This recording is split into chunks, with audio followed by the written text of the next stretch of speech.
The state attorney general is trying to stop a mine from being built in the middle of a neighborhood in Chino Valley.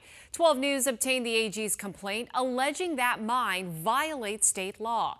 12 News journalist Gabriela Becerra went to Chino Valley just north of Prescott to get reaction from people living right next door.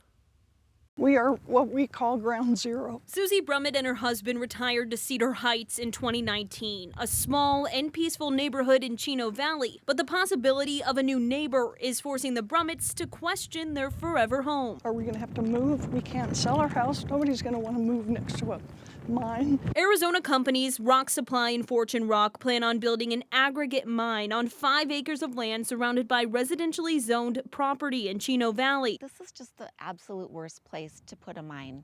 It'll put so many people in jeopardy. People living nearby have a long list of concerns. Damage that the blasting can do, the fly rock can do, the noise, the air, the water. It has been extremely stressful for all of us. Attorney General Kris Mayes is attempting to stop the mine in its tracks. She asked the Maricopa County Superior Court to halt its development for violating state law. In a statement, Mayes tells 12 News the proposed mine poses a threat to the health and safety of residents, bringing with it dust, noise, and traffic that would not only disrupt the daily lives of those who have made the area their home for decades, but also create a public nuisance, something that is prohibited under Arizona state law. We're hoping that this temporary injunction turns into a permanent injunction and we can be done. And if the AG's injunction isn't successful, neighbors say they won't stop fighting for their peace and quiet. We will monitor the dust, we will monitor the water usage, we will monitor the truck usage, we will be a nuisance to these people at every step of the way for them. 12 News reached out to Rock Supply and did not hear back.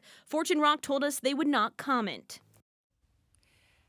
Well, Gabriela joins us right now for the backstory. You know, you feel so bad for a lot of these residents who had no idea that this was going to happen when they bought their home 20, 30 years ago. Exactly. It almost sounds like a buyer beware situation, though. Could this happen anywhere?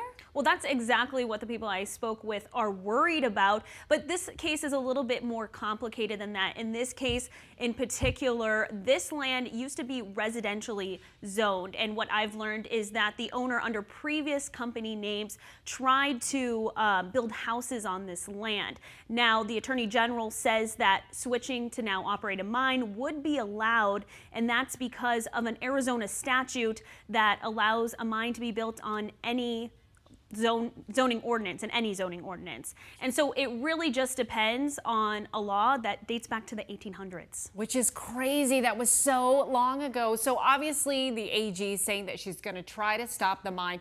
Why is she saying, though, that it would break the law? So she's saying in this case in particular, it's surrounded by a bunch of homes, and so it would be a public nuisance, which is against the law. And so they're expecting that a mine would bring significant amounts of dust, noise levels that could reach over 90 decibels, and in some cases, debris that could fly and damage people's homes, easily, even hit people perhaps. And so that's the route they're going. And obviously all these people I spoke with agree that they don't want to live right next to a mine, and they think it would be a nuisance. Yeah, most people wouldn't. So I know you're working on a second story for 6 o'clock tonight. What is that about? So tonight, we're going to dive deeper into some court documents that we received from the Attorney General, as well as speak with a woman whose husband is a veteran who suffers from PTSD.